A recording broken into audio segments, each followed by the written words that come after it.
If you want something out of life, if you want to change yourself, if you want to acquire something, if there's some goal that you want to reach, that is really not easy as some people will make us feel.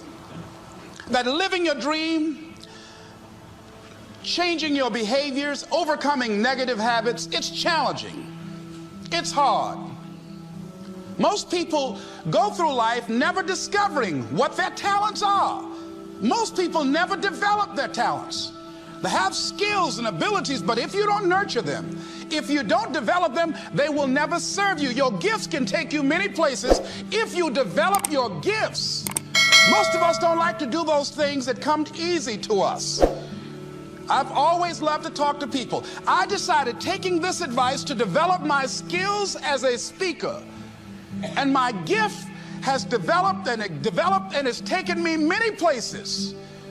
You have something that you brought to the universe, and that if you decide that my life deserves my developing this, what I do well, and becoming the best at it, and mastering myself, and seeing what I have within me, if you decide to drop your buckets where you are and develop your gifts, I grant you, you'll never ever be without. I grant you that your gifts will take you places that will literally amaze you.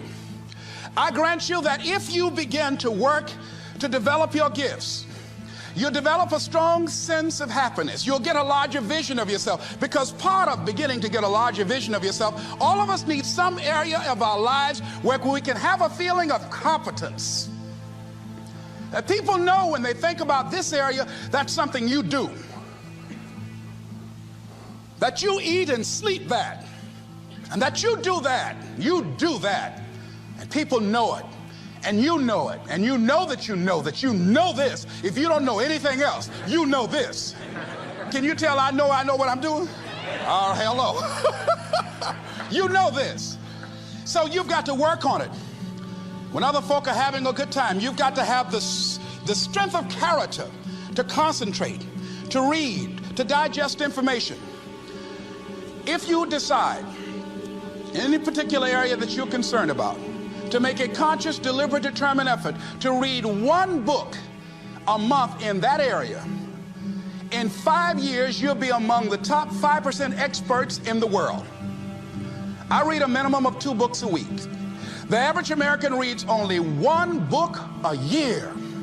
If you decide that area that you love, that you are going to master that particular area, in this era of accelerated change, overwhelming complexity, and tremendous competition, as you begin to develop and expand your skills and your talents and your vision of yourself, you will always be in control of your destiny.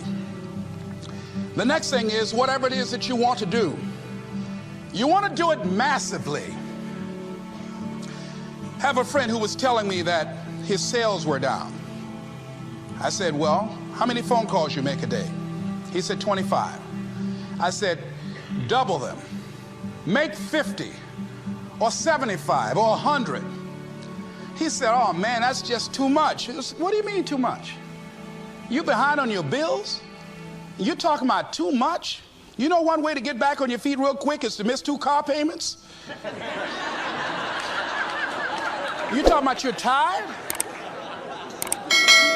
There's no competition out here. Decide that you're going to push yourself. Most people won't do that. Most people give up on themselves easily. You know the human spirit is powerful. There's nothing as powerful. It's hard to kill the human spirit. They asked Benjamin Disraeli, a man who became the head of a country at a time when Jews were not allowed out after 10 o'clock. They said, how did you do it? How do you achieve it against such great odds? He said, nothing can resist the will of a people that will stake even their existence on the extent of their purpose for good. That when you have a made-up mind, when you decide that you want to do something, I was reading something the other day, he said, the power to hold on in spite of everything, the power to endure, this is the winner's quality. The hunger, the ability to face defeat again and again without giving up. This is a winner's quality. You have that quality within you. When you're hungry, you don't care about the facts. You don't care about the odds. Doug Williams played for the Washington Redskins, quarterback. John Elway of the Denver Broncos in the Super Bowl. Everybody was talking about Elway. After the Super Bowl, when Doug Williams made a historic passing game, they asked him, said, how were you able, in spite of all of that negative publicity saying that you couldn't win, how did you do it? He said, I ignored my critics. I just didn't pay any attention to them. I ignored myself because they kept on saying it so much. There were times I doubted whether or not I can do what I needed to do. There's a Doug Williams in everybody here. There's greatness in you. And you've got to learn how to tune out the critics outside and the critic inside. And since I'm going to do this, I'm going to harness my will. And I'm not going to let anything stop me. I deserve this. I'm going to do it until. And this friend, I told him, said, start increasing your calls. I said, I make 100 calls a day. I got a callus in my ear. My ear is kind of dark. You can't see it, but it's there. His sales have increased. Working harder now. The other thing is that if you want something, you have got to be relentless. You've got to learn how to become resourceful. You've got to learn how to become creative. When crises strike in your life, and in the Chinese language, crises mean danger, but it also means opportunity. And this is an opportunity for you to grow. And you've got to be so relentless, regardless of what comes down the pike, that you're always looking for a way to get over, always looking for a way that you can break through, always looking for a way that you can win, always looking for a way that you can strike a telling blow. And pretty soon, I think there's some people watching us in the universe that say, wait, let's call a meeting over here. You know that guy Mustafa? Look at him down there. He won't stop. Just that fool don't know he can't get over. Look here. Why don't we do this? Let him go and let's mess with somebody else. Let him go on through. Life will just get tired of whipping you sometimes. And just say, let's just let this one go. I believe this. Now, no one has told me this, but I just kept on kicking. I didn't have sense enough to stop. I was intelligently ignorant. I didn't know what I couldn't do. So I just tried anything. And the fascinating thing about life, because you can't get out of it alive, you might as well have a good time, you know? You might as well have a good time. Live your life with passion, with some drive. I was giving a seminar the other day, and I mentioned that I was going to do some training in August with some young teenagers and take about 100 away to a 2 or 3 day camp and wipe them out. Been working on this. So after the speech, one of the parents walked up to me and said, Mr. Brown, I'd like for you to do something for my son. He's not motivated. I said, I wonder why. I wonder what's wrong with him. He had no fire whatsoever. See, what you do speaks so loudly, folk can't hear what you're saying. And so if you don't have any fire, you know, you've got to watch the people, the relationships that you develop. Have people of kindred mindsets. If you're around folk who are dead and negative all the time, they will affect you.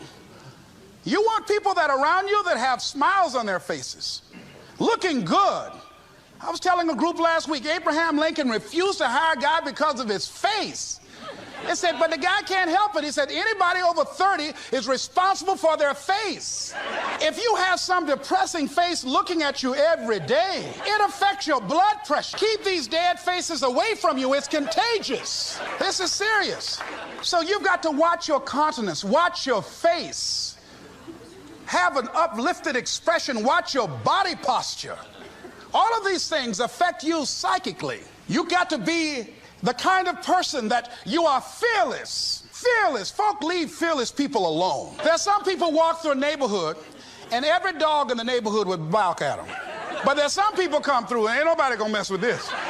You are unstoppable. And because you are unstoppable, because you've got power that you haven't even begun to use yet, you owe it to yourself to release your brakes. How many of you have the experience of pulling out of your driveway and you mashed on the accelerator and the car was just going, and couldn't move, and you mashed harder and it couldn't move, and then you discovered you had your emergency brakes on? And then you release those emergency brakes and it goes, choo. Have you ever had that experience before? Most of us go through life with our brakes on, holding back, not giving all that we have, not sharing all of ourselves. Most of us go to our graves still holding on rather than releasing it. What are some of those things that keep us from releasing it? Because of past experiences, past defeats, past pain. We look back, well, it didn't work out then.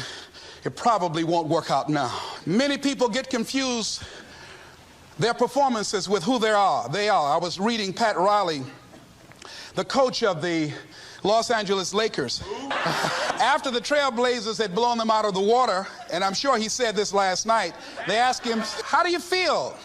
He said, tonight we were exposed for what we are right now.